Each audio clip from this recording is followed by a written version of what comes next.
Today's session is one that takes a slight detour from the usual. We're diving into a historical comparison that will leave you reflecting on your own journey. Trust us, you're going to like this one. You've probably heard of developed countries and underdeveloped ones, right? But there's a famous economist, Simonet, who threw Japan and Argentina into a category all their own. Why? What made these two countries' economies so unique that they deserved a special mention? And more importantly, how does their story have anything to do with your path to success? Well, stick with us and we'll break it all down because their history offers us a window into two very different outcomes, one of growth and the other of squandered potential. And believe it or not, these stories will have more in common with your own journey than you might think. Let's go back to where it all started for Argentina. After 3 long centuries under Spanish colonization, Argentina declared its independence in 1816. 8 more years of fighting ensued before the country truly broke free in 1824. By the end of the 19th century and well into the 20th, while Europe was embroiled in wars, Argentina was thriving. Its economy boomed. The wealthy elite bought thoroughbred horses, owned million-dollar villas, and splurged on the finest fashions from Paris and Italy. Argentina was sitting on a gold mine of natural resources: water, oil, gas, meat, leather, grain, you name it, they exported it.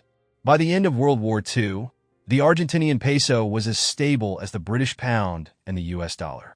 Imagine that. A steady 5% annual growth rate, booming industries, and a lifestyle that attracted European refugees seeking better lives. They had more cars per person than France and more telephone lines than Japan. In fact, at one point, Argentina had a higher per capita income than even post-war Germany.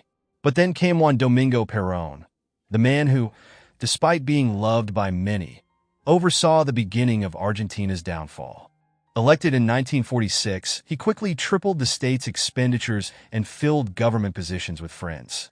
Argentina's resources, which once propelled them to global status, became weapons of greed and inefficiency.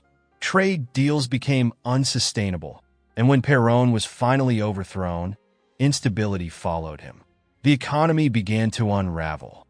Argentina's subsequent years were marred by coups, bankruptcies, military rule, and failed policies. Today, Argentina is burdened by billions in debt and rampant inflation. Now let's switch gears and look at Japan, a country with a strikingly different trajectory. In the 1800s, Japan wasn't an economic powerhouse yet, but under Emperor Meiji, everything changed. The Meiji Restoration of 1868 sparked rapid industrialization, as Japan poured resources into infrastructure, education, and research. Unlike Argentina, Japan didn't rely solely on its natural resources. It focused on building a balanced economy, educating merchants, engineers, farmers, and craftsmen. By merging Western technology with traditional methods, Japan became a major player in global industries, especially in cotton manufacturing. However, after World War II, Japan faced a similar fate to Argentina. The country's economy collapsed, with inflation and shortages plaguing the population. Yet Japan did something remarkable. They rebuilt from the ground up. And they didn't do it alone. U.S. troops arrived to help democratize the country, and Japan didn't reject them. They collaborated. They created unions, extended voting rights, and reformed land ownership. But most importantly, Japan didn't let their pride get in the way of their recovery. They worked together, soldiers and civilians alike, rebuilding their infrastructure, expanding exports, and focusing on education. This wasn't a country clawing its way back by pushing others aside. No, Japan rebuilt by sharing its success. They encouraged competition in the market, and despite a few bumps along the way, like the economic stagnation of the 90s, they're now the 3rd largest economy in the world. And what's the lesson here, dear listener? Greed isolates, but growth, true, sustainable growth, comes from working together. Argentina's story is one of a country that had all the resources but chose isolation and inefficiency. Japan, on the other hand, rose from the ashes of war by collaborating, sharing, and embracing change. They didn't just rebuild their economy. They rebuilt their sense of community, which made them stronger than ever. So, how does this apply to you? On your own journey, you will come to a crossroads just like Argentina and Japan did. Will you be Argentina, trying to control everything, isolating yourself from the world, and hoarding resources you can't manage? Or will you be Japan, working together, sharing your growth with others, and rebuilding stronger every time you fall? It's a choice we all have to make.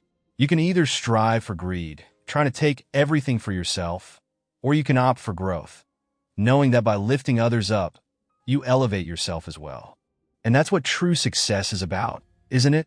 When you stumble, don't hesitate to get back up. Don't be too proud to ask for help or offer it to others when they need it. Life isn't about hoarding opportunities. It's about sharing them, because when you share, you build something that lasts. Your success, just like Japan's, won't come from grabbing everything in sight. It'll come from what you give. So, my question for you is simple. Which path will you choose? Will you try to control everything, shutting the door behind you once you've made it through? Or will you take the path of growth, where success is something to be shared, not hoarded? Greed or growth? It's up to you. Choose wisely.